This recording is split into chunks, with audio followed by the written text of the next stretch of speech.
സഹായം എവിടെ നിന്ന് വരും? 121 സങ്കീർത്തനം 1 മുതൽ 8 വരെ. ധ്യാനത്തിനായിട്ട് 8-ാം വാക്യം.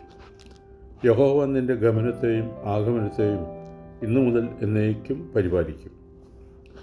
മനുഷ്യൻ നിസ്സഹായനായി തീരുന്ന സന്ദർഭങ്ങളുണ്ട്.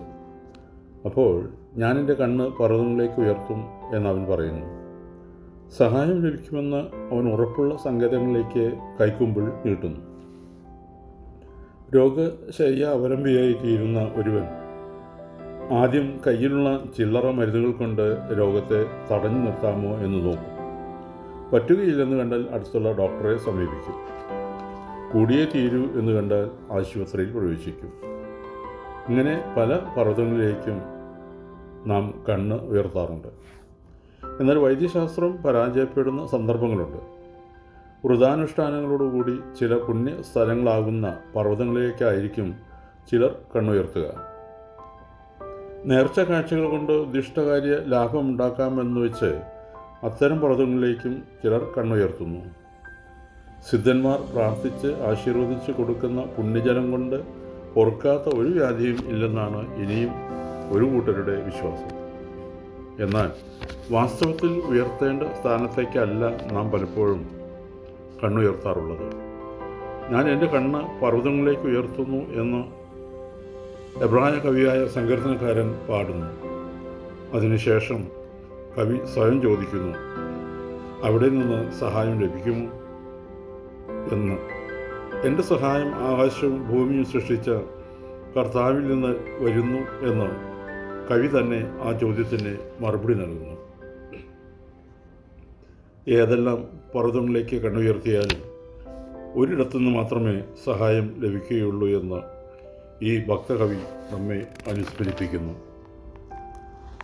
സഹായം എവിടെ നിന്ന് വരുന്നുവോ അവിടേക്കാണ് നാം കണ്ണുയർത്തേണ്ടത്. അതുകൂടാതെ ഏതെല്ലാം ഭക്തി കർമ്മങ്ങൾ അനുഷ്ഠിച്ചാലും സ്വസ്ഥതയും സഹായവും ലഭിക്കുകയില്ല. കണ്ണുയർത്തുക എന്നത് ഭക്തൻ്റെ പ്രാർത്ഥനയെയാണ് സൂചിപ്പിക്കുന്നത്. അമ്മയുടെ അടുക്കൽ ചെന്ന് ഒരു ശിശു അപ്പത്തിന് കെഞ്ചുന്നത് പോലെ ആവശ്യങ്ങളുടെ പട്ടിക ദൈവത്തിന് മുമ്പിൽ നിരത്തി വയ്ക്കുന്നതാണ് പ്രാർത്ഥന എന്നത്രേ പലരും ധരിച്ചിരിക്കുന്നത്. നമ്മുടെ സ്വകാര്യ പ്രാർത്ഥനകൾ മാത്രമല്ല, പരസ്യമായ പ്രാർത്ഥനകളും ദൈവം മറന്നുപോയ കാര്യങ്ങൾ ഓർമ്മിപ്പിക്കുന്ന മട്ടിലുള്ളവയാണ്. ദൈവത്തിന് ചില നിർദ്ദേശങ്ങൾ നൽകുന്ന രീതിയിലുള്ള പ്രാർത്ഥനകളും കുറവല്ല. നിങ്ങൾ പ്രാർത്ഥിക്കുന്നതിന് മുമ്പ് തന്നെ നിങ്ങൾക്ക് വേണ്ടത് ഇന്നതെന്ന് ദൈവം അറിയുന്നു എന്ന് യേശു ശിഷ്യന്മാരോട് അരുളി ചെയ്തിട്ടുണ്ടല്ലോ. മർക്കോസ് 11:24. ഇക്കാര്യം ഓർമ്മിക്കാതെയാണ് തങ്ങളുടെ ആവശ്യങ്ങൾ ഓരോന്നും ചിലർ അത്യുച്ചത്തിൽ വിളിച്ചു പറയുന്നത്.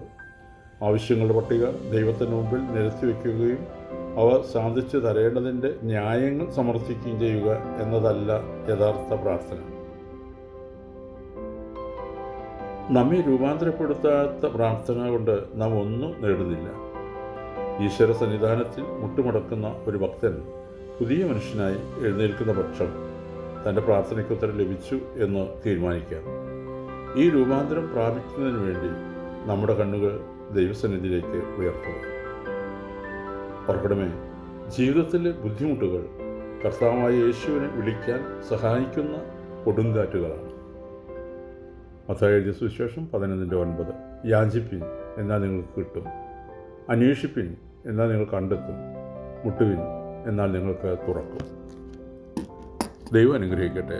പ്രാർത്ഥനയോടെ കർത്തൃ ശുശ്രൂഷയും എളിയ ദാസൻ.